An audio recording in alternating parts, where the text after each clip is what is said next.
మోదీ గారి సభ ఏదైతే ప్రధానమంత్రి గారు వచ్చారో ఆ సభ జరిగిందో అది సక్సెస్సా లేకపోతే ఫ్లాపా అనేది పక్కన పెడితే ఇంతకీ కూటమి నేతలందరూ కూడా ఒక విషయం మీద చాలా ఆందోళనలో ఉన్నారంటండి.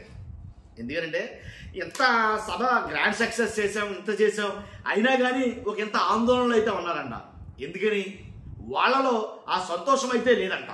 ఎందుకని అని అంటే ఏదైతే మోదీ గారు వచ్చిన తర్వాత ఆ సభలో ప్రసంగించిన తర్వాత కనీసం జగన్ గారిని ఒక మాట కూడా అనలేదంటండి. అనకపోతే మరి అధికార పక్షంగా ప్రతిపక్షాన్ని ఒక మాట కూడా అనకపోతే మరి బాధే కదా. ఇప్పుడు అది కొద్ది గొప్ప బాధే కదా.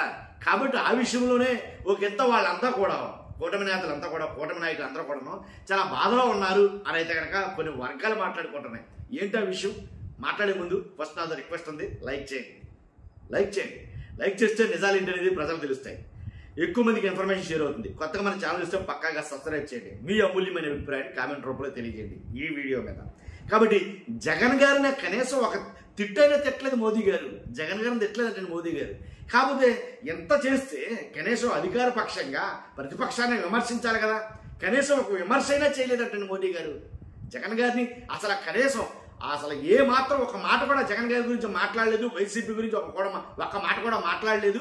కానీ మాట్లాడితే బాగుండునేమో కదా, ఎందుకని మాట్లాడలేదు మోదీ గారు అని కొంచెం అసహనం వ్యక్తం చేశారంట. చంద్రబాబు నాయుడు గారు కావచ్చు, పవన్ కళ్యాణ్ గారు కావచ్చు, కూటమి నేతలు అందరూ కూడాను. అంటే జగన్ గారిని తిడితే సంతోషించరేమో కదా, మోదీ గారు ఎందుకు తిట్టలేదంటే మోదీ గారికి తెలిసేమో జగన్ గారంటే కదా. జగన్ గారి క్యాలిబర్ అంటే మోదీ గారికి బాగా తెలుసు అనుకుంటా, ఎందుకంటే 5 సంవత్సరాలు చూశారు కదా పరిపాలన. కాబట్టి తిట్టలేదు ఎందుకని అనే బాధ వాళ్ళని దొరిచేస్తుంది అన్న మాట వాస్తవం అని చెప్పేసి చాలా కొన్ని వర్గాలు అయితే మాట్లాడుకున్నాయి నిజంగా. కాబట్టి ఇదైతే కనుక ఎక్కువగా ఇప్పుడు హల్చల్ చేస్తుంది ఈ విషయం మాత్రం.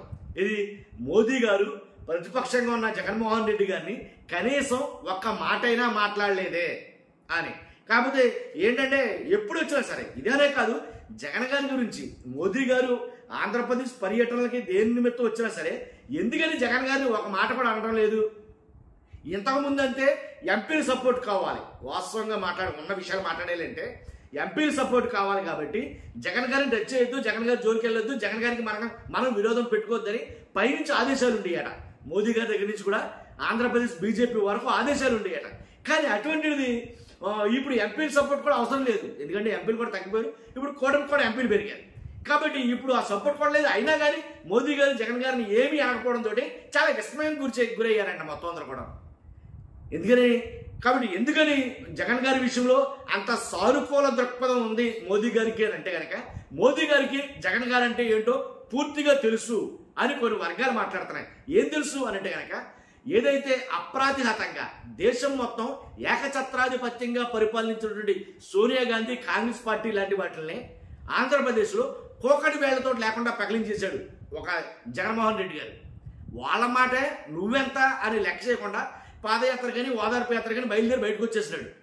నీకు పిలిచి వాళ్ళని జగన్ గారిని పిలిచి నీకు ముఖ్యమంత్రి నుంచి చేస్తాం, నీకు అది చేస్తాం ఇది చేస్తాం, ప్రస్తుతానికి ఒక మంత్రితో సరిపెట్టుకో, నువ్వు మరలా ఇప్పుడు ఓదార్పు యాత్రలను అవి ఇవన్నీ పెట్టమాకు అని ఆదేశాలు ఇచ్చా, మేము సీరియస్ యాక్షన్ తీసుకుంటాం అని అన్నా సరే కాదు, నేను అనుకున్నదే చెయ్యాలి, మా నాన్నగారికి ఏదైతే బాధతోటి చాలా మంది ఉంటారో వాళ్ళని పరామర్శించాలి, మేము వెళ్ళాలి అని బయటకు వచ్చేసి పార్టీని విడిచిపెట్టి వచ్చిన తర్వాత ఎన్ని కేసులు పెట్టారో జగన్మోహన్ రెడ్డి గారి మీద చాలా మందికి తెలుసు. ఆ కేసులన్నీ కూడా సోనియా గాంధీ గారు కాంగ్రెస్ వాళ్ళతో జరిగిన కొమ్మక్కే చేసినటువంటి కేసులని అందరికీ తెలుసు. అయినా అదరలేదు బెదరలేదు, అదే స్థిర నిశ్చయంతో నిలబడి ఉన్నాడు.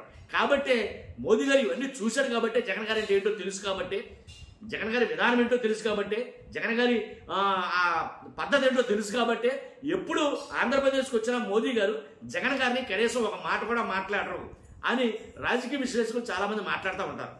తర్వాత అదే మోదీ గారు కూటమి ప్రభుత్వంతో అలయన్స్ లేనప్పుడు, కూటమి ప్రభుత్వంగా ఏర్పడక ముందు మోదీ గారు చంద్రబాబు నాయుడు గారిని చాలా సందర్భాల్లో చాలా సంఘటనల్లో చంద్రబాబు నాయుడు గారిని తక్కువ చేసి మాట్లాడిన మాటలు ఉన్నాయి, చంద్రబాబు నాయుడు గారిని తిట్టినట్టు సందర్భాలు ఉన్నాయి.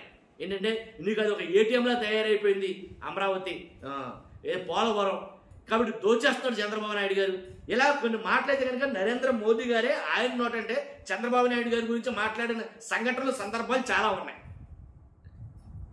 కాబట్టి అలాంటి మోదీ గారు చంద్రబాబు నాయుడు గారి గురించి తిట్టిన మోదీ గారు, అదే మోదీ గారు జగన్ గారిని తిట్టరేంటి అనే బాధ కూటమి నాయకులు ఎక్కువైపోయిందని చాలా మంది ఆ నోట ఈ నోట మాట్లాడుకుంటారంట. కాబట్టి ఎప్పుడు మోదీ గారు వచ్చినా కనీసం ఒక మాట కూడా మాట్లాడరు ఆయన గురించి, ఆయన గవర్నమెంట్ గురించి, ఆయన 5 ఏళ్ల పరిపాలన గురించి ఎప్పుడు మాట్లాడరంటే కనుక 5 ఏళ్ల పరిపాలనలో జగన్ గారిని తిట్టడం మాట అటుంచి జగన్ గారిని మెచ్చుకునే సంఘటనలు అయితే ఉన్నాయి. మోదీ గారు చెప్పంటారా, కరోనా టైంలో యావత్ దేశమంతా కూడా అల్లాడిపోతున్న టైంలో ఏంటి జగన్ గారు మాత్రం ఏదైతే ట్రేసింగ్ టెస్టింగ్ ఏదైతే టీటీటీ అని ఆ కరోనా టైంలో ట్రేసింగ్ చేయడం, టెస్టింగ్ చేయడం, ట్రీట్మెంట్ ఇవ్వడం, అలా కరోనా టైంలో చాలా విస్తృతంగా అయితే కనుక ఏదైతే వాలంటీర్ వ్యవస్థ ఉందో అలాగే వాటన్నిటిని సమగ్రంగా వాడుకుని ఆయన నిర్వహించాల్సింది చాలా బాగా నిర్వహించాడని, దేశవ్యాప్తంగా చాలా బాగా చేసింది ఏదైనా ఉంటే కనుక అది ఏపీ అని అప్పుడు జగన్మోహన్ రెడ్డి గారిని పొగిడిన సంఘటనలు ఉన్నాయి. అలాంటి సందర్భాలు చాలా ఉన్నాయి. కానీ తిట్టలేదు. మరి ఏం చేస్తాం, ఆయన తిట్టాలనిపించలేదేమో అందుకే తిట్టలేదు. మనం దీనికి ఏం చేయలేము. అదే బాధపడటం తప్ప, తిట్టలేదని బాధపడటం తప్ప మనం చేసేది ఏమీ లేదు అనేది మాట్లాడుకున్నారు. చూస్తున్నాం. మీరు అందరూ కూడా మీ అభిప్రాయం కామెంట్ రూపంలో తెలియజేయండి. ఫస్ట్ అయితే లైక్ చేయండి. Thank you very much.